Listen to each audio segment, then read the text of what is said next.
নমস্কার, ডালখোলা এক্সপ্রেসে আপনাকে স্বাগত। আজ করণদিঘি বিধানসভার ক্যান্ডিডেট এমডি মুর্শিদ আলম কংগ্রেস থেকে আলতাপুর 2-এ যোগদান দিল। প্রায় 150 জন পরিবার তৃণমূল ছেড়ে কংগ্রেসে যোগদান দিল। করণদিঘি বিধানসভায় মুর্শিদার নেতৃত্বে লড়ছিল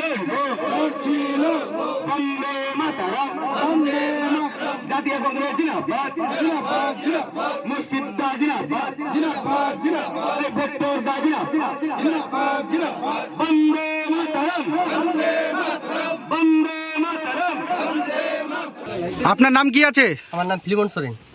তো আপনারা কোন দল থেকে যোগদান দিলেন কংগ্রেসে? আগে আমরা টিএমসি করতাম, তো টিএমসির যা পরিস্থিতি অবস্থা, আমাদের রাস্তাঘাট হচ্ছে না, কোনো উন্নয়নের কোনো নাম নিম নেই, ওই জন্য আমরা এবার কংগ্রেস পার্টিকে সাপোর্ট করব।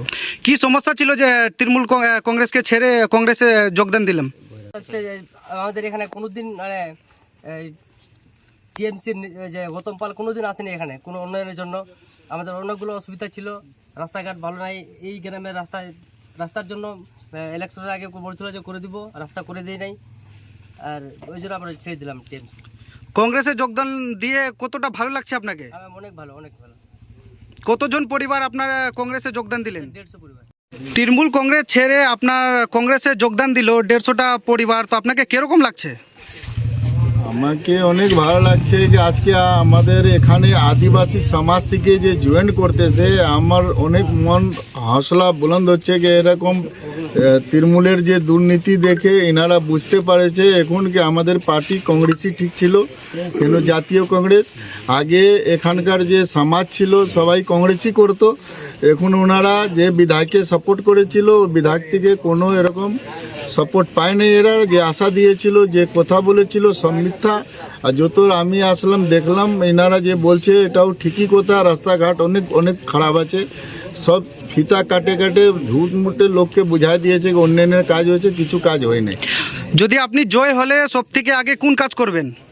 আমার এখানে এখানে করণদিঘি বিধানসভা তো পিছনে আছে, হেলথ আর শিক্ষার ব্যাপারে অনেক রকম প্রবলেম আছে এখানে বিধানসভাতে। লেকিন আদিবাসী সমাজে যেটা আমি দেখতেছি কেউ কোনো লিডার আছে এনাদের পাশে দাঁড়ায় নেই। আর আমি জিতলে আমার 100% ভরসা দিয়ে যাচ্ছি আজকে আদিবাসী সমাজকে যে আমি যে রাত্রে 12টা হোক या যে भी অসুবিধা হবে ওনার যে যে দরকার হবে প্রবলেম হবে ওটা আমি সলভ করব। আপনার? আমার নাম ফজলুর রহমান। কিরকম? আমি আলতাপুর 1 থেকে বামহুল গ্রাম কুড়িগাঁও বুথ আমাদের। তো আমরা যে আজকে এই যোগদান সভা আয়োজন করেছি একমাত্র কারণ হচ্ছে কি যে আমাদের যে বহিরাগত প্রার্থী আছে গৌতম পাল, ইনি এখানে যা দুর্নীতি শুরু করেছে, যে এই দুর্নীতিতে ও কোনো ডেভেলপ বা কোনো শিক্ষা বা কোনো হেলথ এর ব্যাপারে কোনো কথা বলছে না। ও শুধু ডালকোলা বাইপাসে 2টা মদের ভাট্টি খুলে রেখেছে, আর ওই মদের ভাট্টি থেকেই ও এখানে একটা সিস্টেম এমন শুরু করেছে যে ও শুধু বিজনেস করছে। এখানে বিধায়ক বলে কোনো জিনিসই নাই, গৌতম পাল এখানকার বিধায়ক হতে পারে না। আমি করণদিঘিবাসীকে একটাই মেসেজ করব যে আপনারা আবেগে এসে ভোট করবেন না, বিবেক নিয়ে ভোট করবেন। কারণ আমরা 2021-এও বহিরাগতকে এনে আমরা দেখেছি, এখানে কংগ্রেস ছাড়া কোনো পরিকল্পনা হতে পারে না। আজকে মমতা ব্যানার্জি আছে, মমতা ব্যানার্জিকে আবিষ্কার করেছে রাজীব গান্ধী। আর ইনি যে আছে গৌতম পালও এই প্রিয় রঞ্জাস মুন্সির শিক্ষিত, কিন্তু এ কংগ্রেস থেকে এসে টিএমসিতে যে যোগদান করেছে আমাদের এখানে প্রার্থী হয়েছিল, এ প্রার্থীর যোগ্য নয়, এখানে প্রার্থী হিসাবে কোনো কাজ করেনি। এখানে একটা কাজ করেছে, ওই দারুর ভাট্টি খুলে রেখেছে, ওর বউকে যে জেলা সভাধিপতি করে রেখেছে, ওর বউ জেলা নিয়ে টোটাল বিজনেস করছে, আর এ করণদিঘির মধ্যে বিজনেস করছে। এর সাথে কোনো লোক নেই, শুধু ঠিকাদার ছাড়া। এখানে ভোটের সময় ও পঞ্চায়েত ভোটের সময় যা করেছে, যে অঞ্চল তোমার পঞ্চায়েত তোমার এখানে বুথ কর্মী বুথ সভাপতি এগুলোকে নিয়ে ভোট করাবে আর জবরদখল করে ভোট করাবে। আর তারপরে ও এখানে ও একটা কথা বলে এসেছে কি আমি এখানে বিজনেস করতে এসেছি, আমি এখানে বিজনেস করতে এসেছি, আমার কাম বিজনেস করা। আর এর আগেও ঠিকাদারও ছিল, এর ঠিকাদারের পরিমাণ নথি আছে। আর আপনারা করণদিঘিবাসী এর অনেক মুখের ভাষা যে এত জঘন্য ভাষা, আপনারা ভাষা অবশ্যই শুনেছেন। তাই বলছি একটাই মেসেজ, একটাই মাথায় রাখবেন যে এই গৌতম পালকে এবার আবেগে এসে কোনো মতে ভোট করবেন না, একটু বিবেক নিয়ে ভোট করবেন। কারণ এটা ভোট আমাদের শিক্ষিত বা কলেজ স্কুল হেলথ অনেক কিছু কারণ আছে। এটা রাজ্যের ভোট আমাদের, এটা কোনো পঞ্চায়েত ভোট নয়। একটা ভোটে আপনার সরকার গড়বে, একটাই ভোটে আজকে আমাদের মুর্শিদ আলম যে আমাদের কংগ্রেস প্রার্থী হয়েছে, ও আমাদের একটা ভোট নিয়ে ও বিধানসভাতে যাবে। আর আমরা যদি কংগ্রেসের প্রার্থীকে এখান থেকে বিধানসভাতে পাঠাতে পারি তো আমরা খুব খুশি হব। তাই বলছি করণদিঘিবাসীকে যে আমাদের মুর্শিদ আলমকে বিপুল ভোটে জয়যুক্ত করুন। করণদিঘি বিধানসভায় আলতাপুর ওয়ানে আপনি কোন পদে আছেন এখন? কংগ্রেসের সৈনিক আছে। উপস্থিত আছেন করণদিঘির বিধানসভার প্রার্থী মুর্শিদ আলম, রফিক দা, শঙ্কর দা, সাদ্দাম, মনিরুল। আমি অতটুকু লোক এখনকে চিনি, পরে আবার চিনা পরিচয় হবে। এই মুর্শিদ দা খুব গরিবের নেতা আছে। আমরা তো বাড়ি হলো ডালখোলা, আপনারা জানবেন না। এইবার কষ্ট করে ভোট দেন, তারপরে পাবেন দুঃখ সুখ রাত 12টায় পাবেন। যেই সময় খুঁজবেন মানুষকে সেই সময় পাবেন। এই গরিবের মসিয়া আছে। যত লোক আমাদের এরিয়ায় যাবেন, কোনো দুঃখ পড়লে কোনো কষ্ট হলে নম্বরটা রাখবেন, তারপরে আপনারা গল্প করবেন। আমি যত বলতো আদিবাসী ভাই বোনদের, এদের 28,000 ভোট আছে। এই ভোটটা এবার নষ্ট করেন না।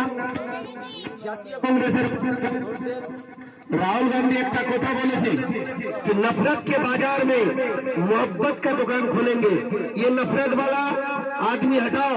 जैसा हमारा एमएलए गौतम पाल क्या काम किया, सिर्फ एरिया को परेशान किया है। जितना एरिया है এই সমস্ত এরিয়ায় লোকজনকে হ্যারাসমেন্ট করলো। দেখেন আপনার রাস্তা কি সুন্দর আছে। সরাতে গেলে লাগবে রাহুল গান্ধী, এখানেও সরাতে গেলে লাগবে কংগ্রেস পার্টি। ভারতবর্ষের 2 নম্বর পার্টি আছে এখনো, 138 বছরের পার্টি কংগ্রেস, জাতীয় কংগ্রেস পার্টি। এই তৃণমূল পার্টি তো মেয়ে ছেলের পার্টি। 98-তে রাত করে চলে গেল। মমতা ব্যানার্জি লোগো কোথায়? এই কংগ্রেস পার্টি থেকে তৈরি হয়েছে।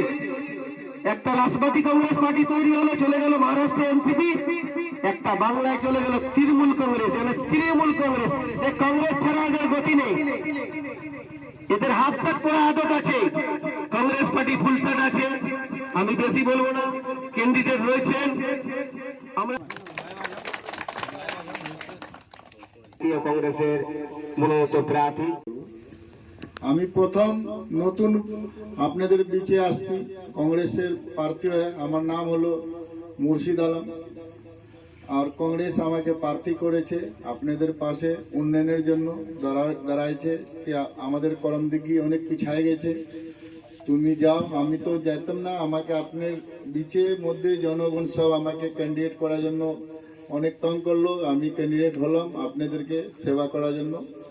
আমি ডালকোলা টাউনে এমনি আমি রাজনীতিতে নাও থাকলে আমি সবাইকে সেবা করতাম। করোনার সময় আমার খবর নিয়ে দেখবেন, নিজে আমি পয়সা দিয়ে এক মাস বাড়ি গরিবগুলাকে আনাজ দিয়ে আমি এক মাস আনাজ খাওয়াই সবাইকে। যে গরিবের অবস্থা খারাপ ছিল পাশে দাঁড়াইছিলাম রাজনীতির আগে থেকে। এটা আমার মুখ থেকে বলা উচিত নয়, নিজে আপনারা খবর নিলে বুঝতে পারবেন।